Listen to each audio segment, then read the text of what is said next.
नमस्कार, बहुत स्वागत है आपका एमपी दिन भर के इस बुलेटिन में। मैं हूं आपके साथ ऋतु ज्ञानवानी। सबसे पहले बात एमपी की राजनीति से जुड़ी इस वक्त की बड़ी खबर की बात करेंगे।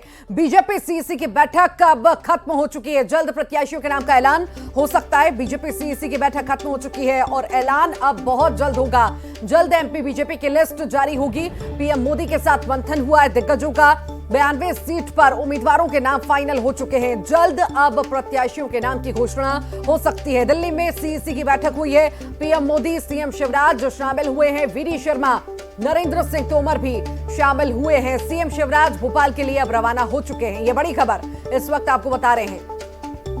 दिग्गजों के साथ दिल्ली में बैठक हुई है। पीएम मोदी की अध्यक्षता में ये बड़ी बैठक हुई है और अब कयास ऐसे लगाए जा रहे हैं कि जल्द लिस्ट आ सकती है। हालांकि कब आएगी इसका इंतजार सभी को है, पर ऐसे कयास लगाए जा रहे हैं कि अब बहुत जल्द ही जो है लिस्ट जारी हो सकती है।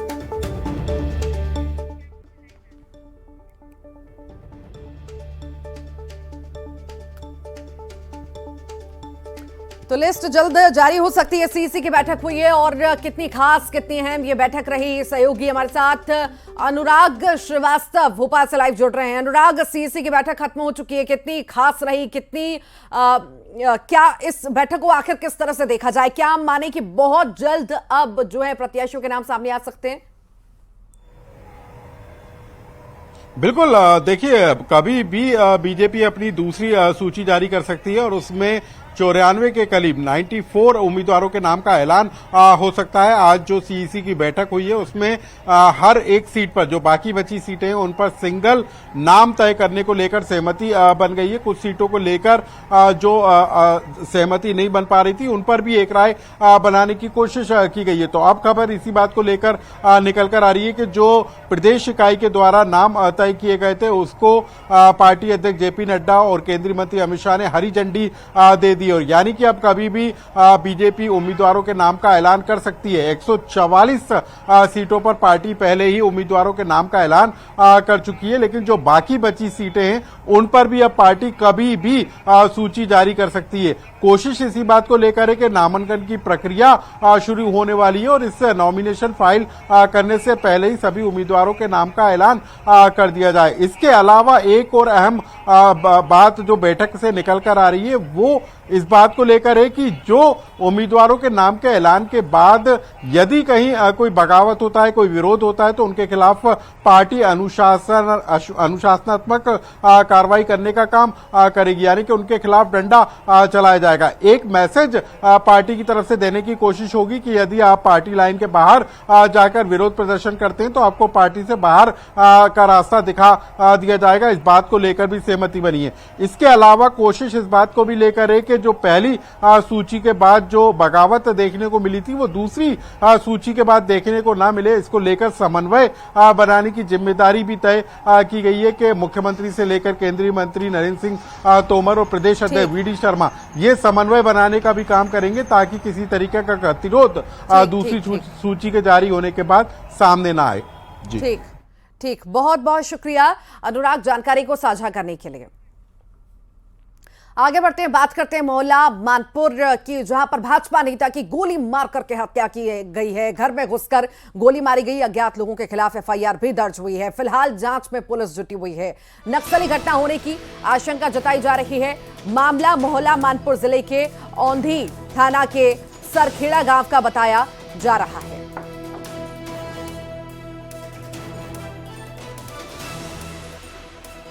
तो भाजपा नेता की गोली मार करके हत्या की गई है। यह बड़ी खबर इस वक्त आपको बता रहे हैं। घर में घुस करके गोली मारी गई है।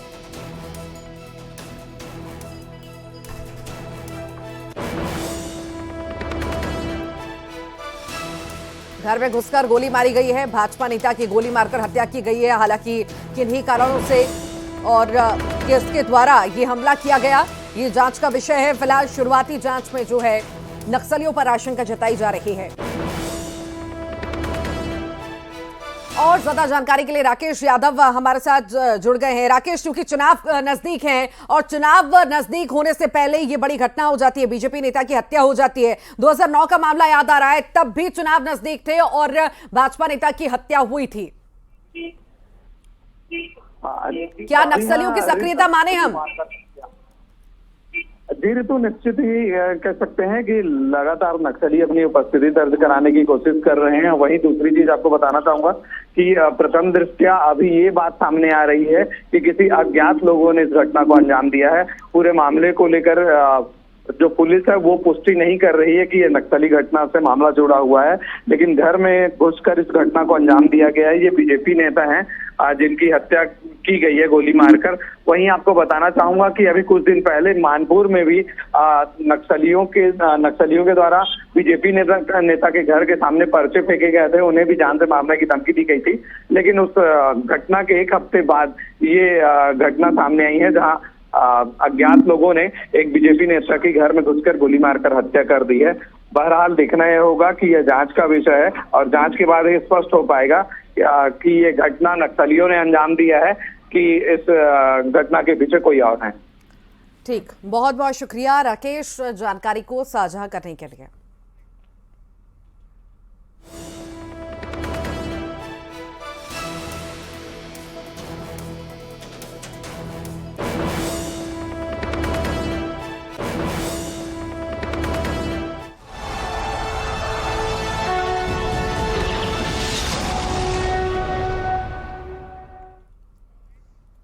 और चलिए बात करेंगे 2023 के महासंग्राम की। राजधानी रायपुर में प्रधानमंत्री नरेंद्र मोदी का रोड शो हो सकता है और बीजेपी करा सकती है।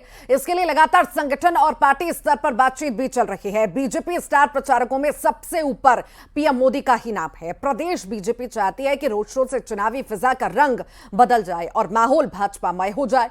पार्टी इसके लिए लगातार जहां आलाकमान के संपर्क में है, तो वहीं व्यवस्थाओं को लेकर भी जायजा लिया जा रहा है। उम्मीद जताई जा रही है कि पीएम के संभावित दौरे को लेकर कभी भी अनुमति मिल सकती है।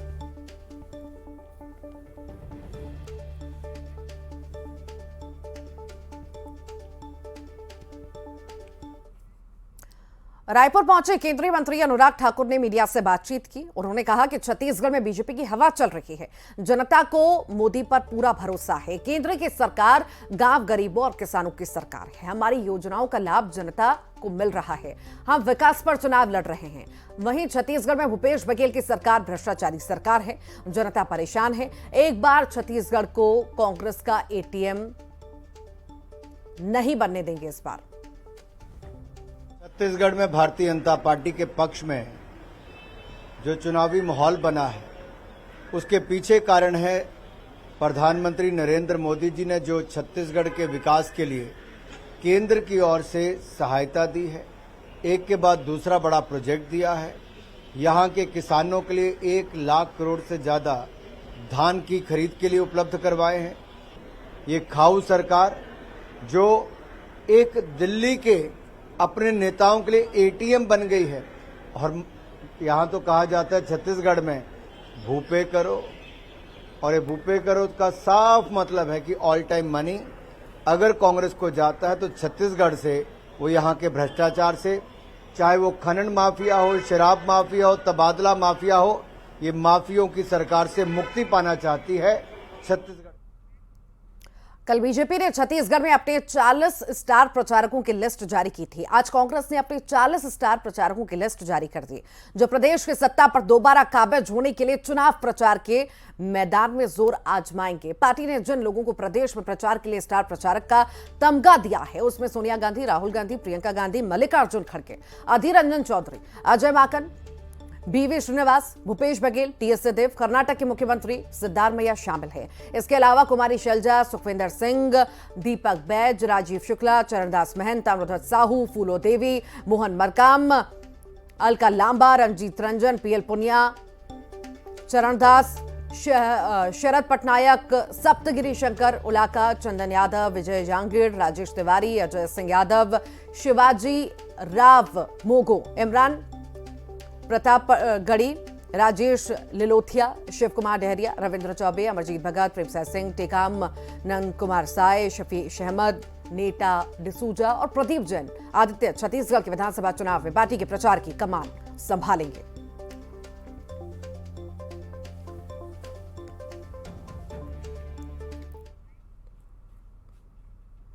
एक तरफ कांग्रेस ने अपने 40 स्टार प्रचारकों की सूची जारी कर दी, दूसरी तरफ सीएम बघेल प्रचार के मोर्चे पर डटे हुए हैं, तो वहीं प्रमुख विपक्षी पार्टी बीजेपी पर जमकर निशाना भी साध रहे हैं।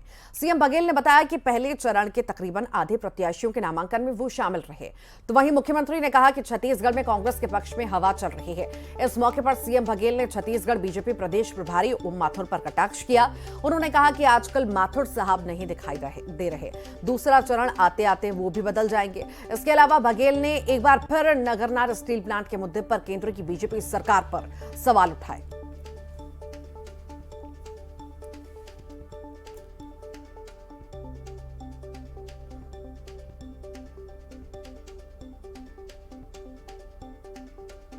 बीस विधानसभा में लगभग 14 विधानसभा के नामांकन में, प्रत्याशियों के नामांकन में मैं उपस्थित था। जबरदस्त उत्साह बस्तर में, चाहे वो राजनांदगांव, सभी जगह काफ़ी उत्साह है। राजनांदगांव जिले के 4, कांकेर के 3, कोंडागांव के 2, जगदलपुर के 3, नारायणपुर और दंतेवाड़ा, इन सभी विधानसभाओं में उपस्थित था। काफ़ी कुछ उत्साह है। पहले मेरे खिलाफ क्या अफवाह फैलाया है कि दूसरा सीट खोज रहे हैं, गया क्या दूसरे सीट में? मैंने कहा हाईकमान यदि मुझे चुनाव लड़ाएगी तो मैं केवल पाटन से लड़ना चाहूँगा, और पाटन से मेरे एप्लीकेशन था और पाटन से मुझे टिकट मिली, ठीक है ना। तो ये अफवाह फैला रहे थे, मतलब जैसे हंटर वाली गई ना, मेघवाल भी कहीं दिखाई नहीं पड़ रहे हैं, वैसे अब माथुर साहब भी वो केवल मनसुख जी भर अभी दिखाई देंगे, पर नहीं चुनाव तक के वो, और कुछ तो नहीं हो जाएगा। प्रथम चरण के बाद कोई दूसरा आ जाए। 5 साल पहले नगरनार के बारे में बोले थे कि स्टील प्लांट निजी हाथों में नहीं जाएगा, और उसके बाद प्रधानमंत्री के अध्यक्षता में जो वित्त समिति बनती है, उसमें जो लिस्ट बना, सूची बनी, उसमें नगरनार का नाम, उसके लिए टेंडर की प्रक्रिया शुरू हो गई है। लोग आके निरीक्षण कर रहे हैं। 5 बड़े कंपनियां, जिसमें अडानी भी है, वो उसे टीम आके निरीक्षण करके चले गए। अब वो कहते हैं प्रधानमंत्री जी तो कुछ बोले नहीं, बस्तर का है तो बस्तर से उठा गुजरात थोड़ी ले जाएंगे उसको, भाई वो बस्तर में रहेगा स्टील प्लांट, निजी हाथों में नहीं जाएगा। कल अमित शाह कहा निजी हाथों में नहीं जाएगा, तो इसको जो लिस्ट में था उसको बाहर क्यों नहीं किए? उधर कांग्रेस की दूसरी लिस्ट जारी होने के बाद से बगावत और विरोध का सामना कर रही छत्तीसगढ़ कांग्रेस को बड़ी राहत मिली है। रायपुर में जहां रायपुर दक्षिण से 2 दावेदारों ने पार्टी के प्रत्याशी का समर्थन किया और अपने समर्थकों से उन्हें जिताने की अपील की। गौरतलब है कि कांग्रेस ने रायपुर दक्षिण से महंत राम सुंदरदास को प्रत्याशी बनाया, जिसके बाद राजधानी रायपुर में पार्टी मुख्यालय के बाहर एजाज डेबर और प्रमोद दुबे के समर्थकों ने प्रदर्शन किया था। गौरतलब है कि रायपुर के महापौर एजाज डेबर ने यहीं से टिकट की मांग की थी, जबकि प्रमोद दुबे भी इसी सीट से टिकट की दावेदारी पेश कर रहे थे। आज रायपुर में घटे एक रोचक राजनीतिक घटनाक्रम में राम सुंदर दास, एजाज डेबर और प्रमोद दुबे एक साथ नजर आए। दरअसल महंत राम सुंदर दास एजाज डेबर के बंगले पर पहुंचे, जहां प्रमोद दुबे भी मौजूद थे। मुलाकात के बाद डेबर और प्रमोद दुबे ने अपनी अपनी समर्थकों से महंत जी का समर्थन करने की अपील की।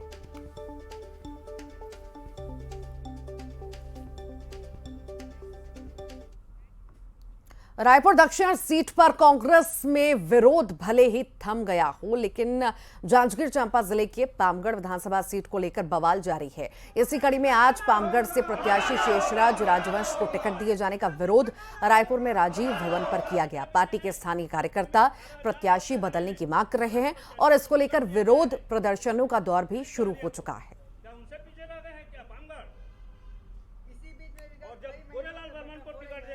तभी पामगढ़ जीतेगा, नहीं तो बिल्कुल नहीं जीत पाएगा इस बार। चलाओ उठावा का कोनो का। Deputy CM TS Singhdeo Ramanujganj के प्रवास पर पहुंचे। वहां उन्होंने मीडिया से बात करते हुए विधायक बृहस्पति सिंह के आरोपों पर पलटवार किया।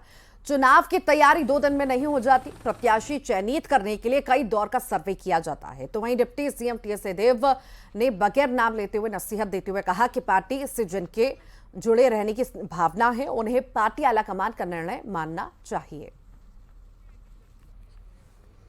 रामानुजगंज प्रवास पर टीएस देव रहे और कई सारी बातें उनके द्वारा कही गई। लिस्ट जारी होने के बाद जो है उनसे कई सारे सवाल किए गए, मीडिया से वो मुखातिब हुए और कई सारी बातें उनके द्वारा कही गई।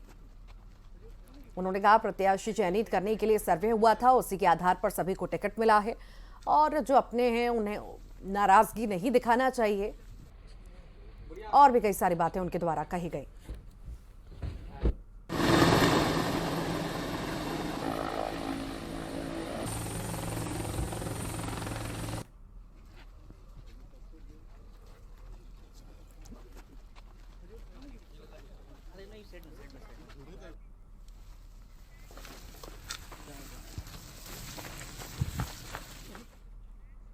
मोहल्ला मानपुर की बात करेंगे। बीजेपी नेता की गोली मारकर हत्या की गई है। हत्या पर प्रदेश अध्यक्ष अरुण साफ ने बयान भी दिया। बीजेपी नेता की शहादत हुई है।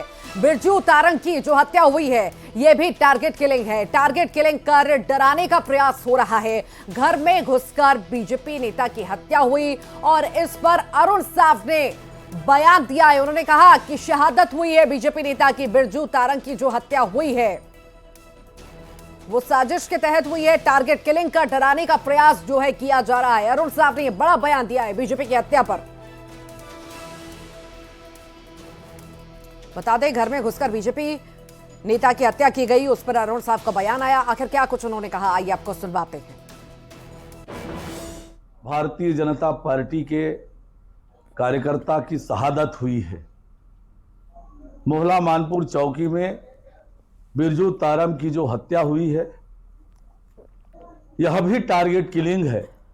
लगातार भारतीय जनता पार्टी के कार्यकर्ताओं की टारगेट किलिंग करके भारतीय जनता पार्टी के कार्यकर्ताओं का डराने का प्रयास लगातार हुआ है, लेकिन भारतीय जनता पार्टी का एक एक कार्यकर्ता पूरी ताकत से अपने कार्यकर्ताओं के शहादत को जाया नहीं जाने देंगे और राज्य की कांग्रेस सरकार को उखाड़ कर फेंकेंगे ताकि छत्तीसगढ़ में शांति हो, कानून व्यवस्था का राज हो।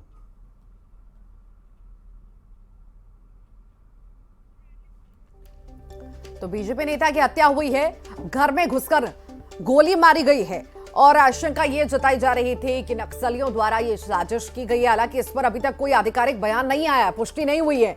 इस पर जरूर बीजेपी नेता द्वारा, अरुण साव द्वारा बड़ा बयान दिया गया। बोला साजिश के तहत ये किया गया है, घर में घुसकर हत्या हुई है, टारगेट किलिंग हुई है, डराने का प्रयास लगातार जारी है। और इसी के साथ ही खबर दिन भर के बुलेटिन में फिलहाल के लिए इतना है।